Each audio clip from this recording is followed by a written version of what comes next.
어제 우리는 이 성탄 전야 이 축하 예배를 하고 또 내일 이제 25일은 온 교회들이 이 성탄절을 맞아요 구세주가 탄생하심에 기뻐하며 이 감사 예배를 드리게 됩니다. 이처럼 그리스도께서 이 땅에 오신 이 성탄절 기간은 이 크나큰 기쁨의 축제의 시간입니다. 하지만 그럼에도 불구하고 우리는 이렇게 찬송하고 있지만은 여전히 우리의 삶과 인생 가운데 지금 이 순간도 오늘도 이 지푸라기라도 잡고 싶은 심정으로 이 오늘 하루를 간절하게 살아가는 자들이 있습니다. 이 병중에 이 크나큰 병마와 싸움으로써 이 지푸라기라도 잡고 싶은 심정으로써 이 희미한 인생의 밧줄을 잡고 살아가시는 분들도 계시고, 이 부도 위기에 놓인 사업주는 이 지푸라기도 잡고 싶은 심정으로 이 메마른 돈줄을 잡고 또 이 몸져 누운 이 가족의 병원비를 마련하기 위해서 어떤 이는 이 오늘 하루도 부단하게 노력하고 또 애쓸 것입니다. 우리는 이처럼 이 세상을 살아감에 있어서 이 무엇인가 항상 붙잡고 살아가고 싶어 합니다. 그 무엇인가 간절히 바라고 또 바랄수록 우리들의 마음은 이 지푸라기라도 잡은 심정으로 살아갈 수밖에 없다는 것입니다. 그래서 안타까운 것은 이 많은 이들이 그 간절한 가운데 여전히 구세주로 오신 예수님을 이 구주로서 맞이하고 있지를 못한다는 것입니다. 이를 요한복음 3장 19절에 빛이 세상에 왔으되 사람들이 자기 행위가 악함으로 빛보다 어둠을 더 사랑한 것이니라 라고 말씀하고 있습니다. 사람들이 빛보다 어둠을 더 사랑했다고 말씀하고 있는데요, 여기서 빛은 바로 이 나의 구세주 예수 그리스도를 말씀하시는 것입니다. 예수 그리스도를 이 빛이라고 하신 것은, 그것은 희미한 이 생명의 밧줄을 잡고 살아가는 저희들에게 오직 이 예수님 한 분만이 우리들의 생명의 밧줄 되시기 때문입니다. 건강의 문제, 경제적인 문제, 가족의 문제, 자녀의 문제, 그 모든 문제들을 해결해 주실 분은 오직 예수 그리스도 한 분 뿐이시기 때문입니다. 하지만 중요한 것은 그럼에도 불구하고 여전히 이 세상은 어둠을 더 사랑한다는 것입니다. 형제들, 왜 이 세상은 어둠을 더 사랑하는 것일까요?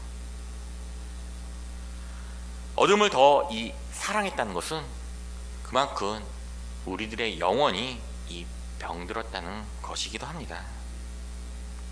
우리들의 영혼이 병들었다는 이 말에 대해서 어떻게 생각하시는지요? 아마 어떤 분들은 동의하지 않을 수도 있을 것입니다.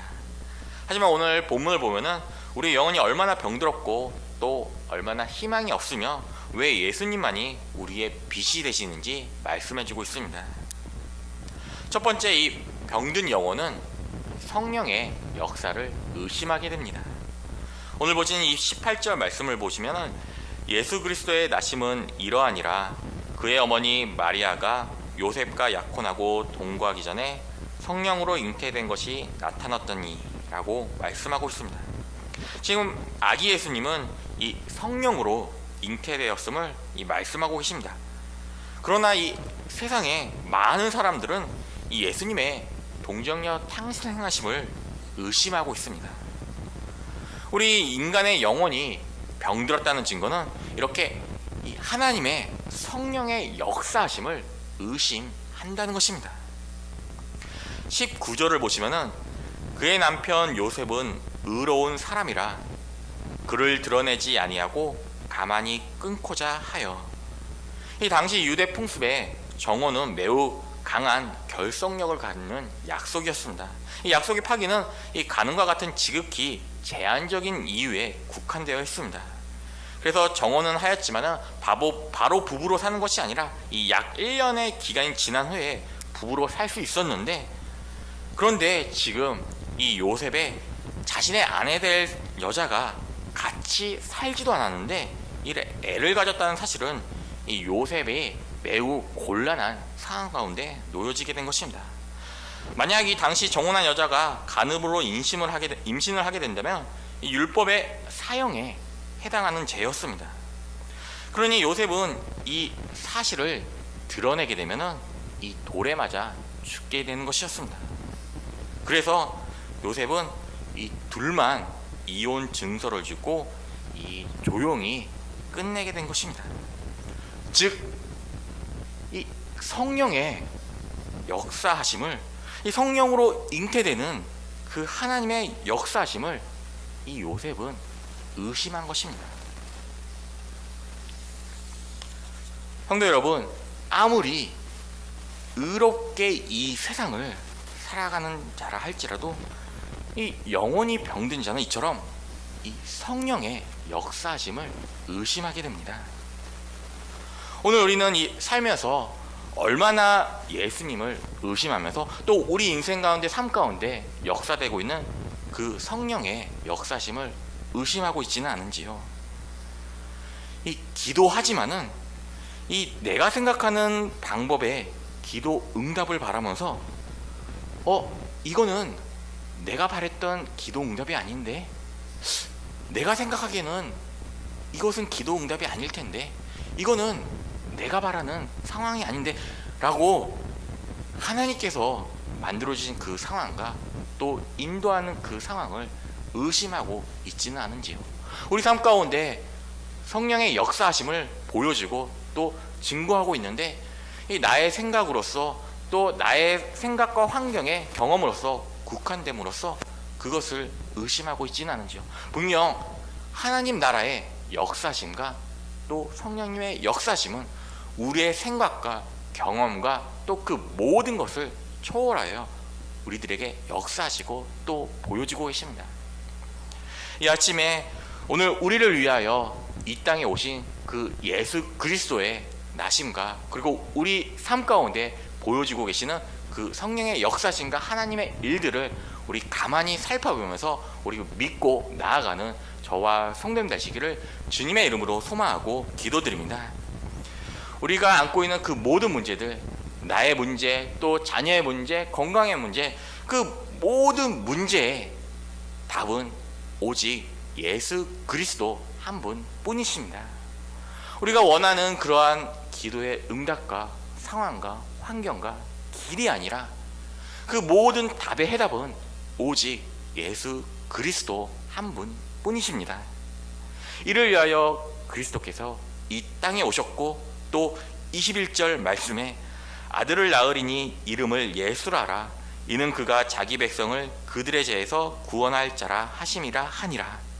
어둠에서 구원해 주실 분은 오직 예수 그리스도 한 분뿐임을 오늘 말씀에서도 증거하고 계십니다. 오직 그 모든 문제의 해답이신 예수 그리스도만을 구하시는 이 아침이 되기를 주님의 이름으로 소망하고 기도드립니다.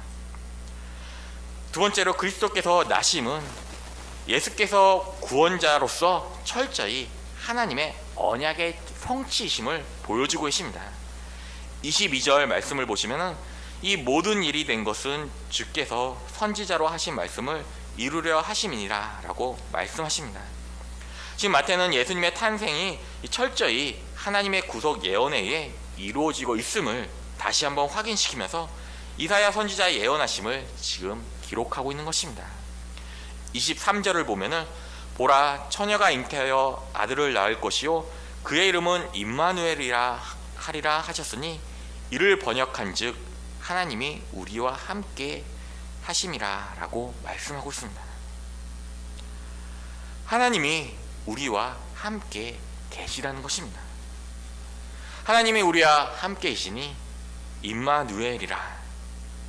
그리고 그 언약의 약속의 성취됨을 믿는다면 이 우리와 함께 계시는 임마누엘 하나님을 믿는다면 이 동정녀의 몸에서 탄생하신 그 성령의 역사심을 믿는다면 그러면은 24절에 요셉이 잠에서 깨어 일어나 주의 사자의 분부대로 행하여 그의 아내를 데려왔으나 24절에 보시면은 분부대로 행하여 요셉이 성령의 역사하심을, 동정녀 탄생을 믿고 그리고 믿었으니 24절에 분부대로 행하여, 즉 성령의 역사심을 믿는다면, 임마누엘의 하나님을 믿는다면 분부대로 행하여 바로 순종해야 한다는 것입니다. 그 하나님의 역사심을 믿는다면 우리의 삶 가운데 나의 생각보다도 더 뛰어나시고 내 경험을 뛰어나서 역사하시는, 응답하시는 그 하나님의 기도 응답을 믿는다면은, 나와 함께 계시는 임마누엘의 하나님, 내가 이 아침에 기도했을 때 분명히 역사하시고 함께 하시는 그 임마누엘의 하나님을 믿는다면, 그렇다면 분부대로 행하여 믿고 순종해야 한다는 것입니다. 성도님들, 이 아침에 그 기도하는 그 모든 제목과 상황 가운데 분명 이루어지실 것이라는 그 믿음으로써, 임마누엘의 하나님을 믿음으로써, 이 나의 생각을 뛰어넘는 그 성령님의 역사심을 믿음으로써, 이 이해할 수 없는 상황 가운데 나를 도와주시고 또 인도하시는 그 하나님을 믿음으로써 믿고 순종하며 나아가시는 저와 성도님들 되시기를 주님의 이름으로 소망하고 기도드립니다.